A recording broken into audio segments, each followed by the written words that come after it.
chest right in the morning, like a warning. Could have slept here for days. I felt your heartbeat, felt your mouth breathe. Hey everybody, it's Carrie, and I have had a request for me to make a dill dip recipe from my new friend Katie. So Katie, this one's for you. Anyway, this is going to be a cashew-based recipe. I'm going to culture these cashews. This is where I get my cashews from, foodtolive.com. And this, my friends, is an 8-pound bag of raw cashews. This is how I've found the cheapest way to buy cashews is in bulk. And I just get them delivered right to my door, and I store these in the freezer, okay? So what we're going to start out with is 2 cups of dry cashews, and then we're going to soak these and they're going to plump up, but we're starting with 2 cups dry. Then we're going to blend those up and we're going to culture them with some probiotic capsules. This is the probiotic I use. This is by Solgar. I'm going to use, I think, 5 of these for 2 cups. Sounds about right. I will put a link to this in the description box below. So this is what I use to make yogurt, cheese, anything I culture. I use this brand of probiotic capsule. All right. Once the cashews are cultured, which by the way is going to take, in my climate right now, winter, about 3 days on the counter. Now I can speed this up by putting this in my dehydrator at the lowest setting. I can probably make this in 2 days.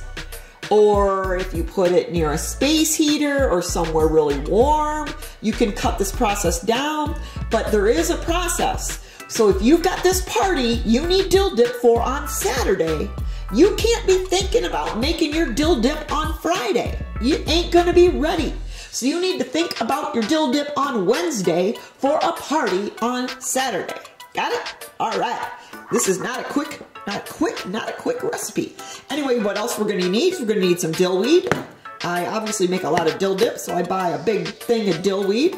And then we're gonna add some hearts of palm, because hearts of palm are inexpensive and low in calories. And they are gonna stretch these cashews, which are not very cheap, inexpensive, and are high in calories. So I'm gonna stretch these cashews by adding some hearts of palm to the recipe. Yeah, it's gonna work out fine. Then we're gonna need some coarse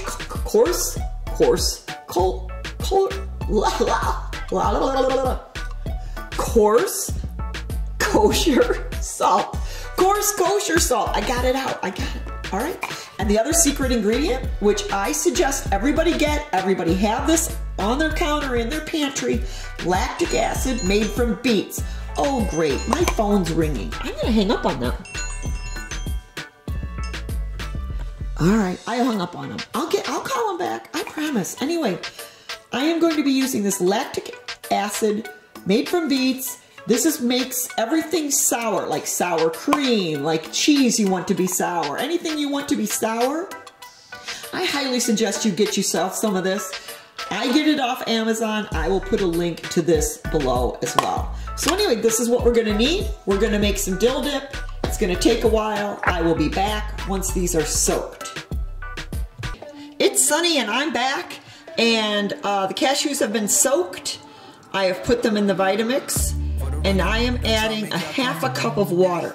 So I got 2 cups of raw cashews that were soaked, but now there's more than that. It's like 3 cups now, and I got a ½ cup of water. If I was making cheese, I would try to do this with no water at all, but since I'm making dip, I can afford to put some water in it and it'll be easier to blend. So I'm gonna start with a ½ cup, see how easy this blends. I may add more, I'll let you know. Woo, look at this bright light, bright light.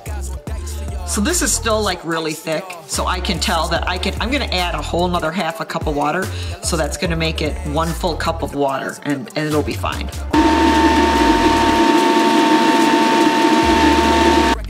Whew. There is something so satisfying about that shape. Look at that shape it made, isn't that pretty? Okay, so this is very well blended, but it's very hot. So I'm gonna put this in a bowl, let it cool down before I add the probiotics. Okay, so this is cooled off, and now I'm just dumping these probiotic capsules. They're not so easy to get apart with one hand, but I can do it. You just open them up, dump them in there like that.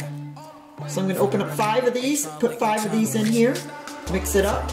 I'm going to add like a teaspoon of salt and stir it all around, and then the waiting game begins. So hey, I wanted to show you one of my failed experiments. I was trying to make jerky out of wood ear mushrooms. This is black fungus. It comes dehydrated in like the Asian section of the grocery store. So I rehydrated it and then used my normal jerky recipe, which is like soy sauce and maple syrup, a little bit of oil, a little liquid smoke, maybe some cayenne pepper for heat. And then I dehydrated them. Well, I boiled them and made them soft, then soaked them, and then dehydrated them, but they came out super, they're more like chips. Like, they're really, really crispy. I think they have a high water content, so yeah, they just crisped up. I don't know if maybe if I hadn't left them in there so long. They've got a good flavor. They're really hard, but I'm gonna eat them. I mean, they taste good, but yeah, this is not like jerky. This is like chips. Not like, this is the hen of the woods. The hen of the woods mushrooms that I use. This is more like pliable, bendy, much more like jerky than these. So yeah, this was a fail. I might give it another go just because these are so inexpensive to buy. You don't have, I don't have to hunt them. Although I think I can hunt them this time of year.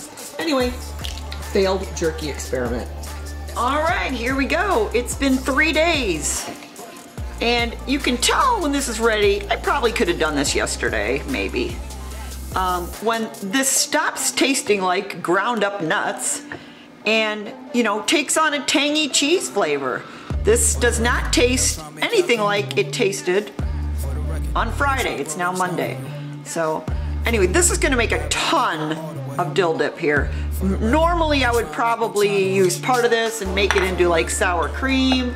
But I'm gonna make the whole thing dill dip because, you know, I can use dill dip like sour cream. So anyway, I'm just gonna put this whole thing in the blender and I'm gonna add this whole can of hearts of palm. I'm gonna drain it, rinse it, and then put it in there.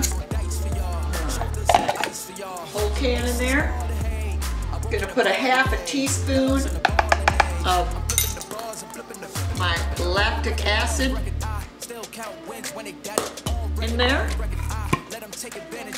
Probably gonna need some water. I'm gonna start with half a cup. I'm gonna wait to put the dill in until I get this smooth. So I'm just gonna blend this. So this is the consistency we have now, which is pretty dip-like. So I just checked it for seasonings. I'm gonna add some salt and pepper and the dill now. I'm gonna go with a half a teaspoon of salt and about a quarter teaspoon of pepper. Let's try 2 tablespoons of dill weed. Now this could easily be halved, this recipe, for sure. You know, I started with 2 cups of cashews. You could easily start with a cup of cashews, or you could do the 2 cups, because 2 cups of cashews is actually easier to blend than 1 cup. So you could have done 1 cup or 2 cups and then divided this in half. And half you could have just left as sour cream. Half you could use dill dip.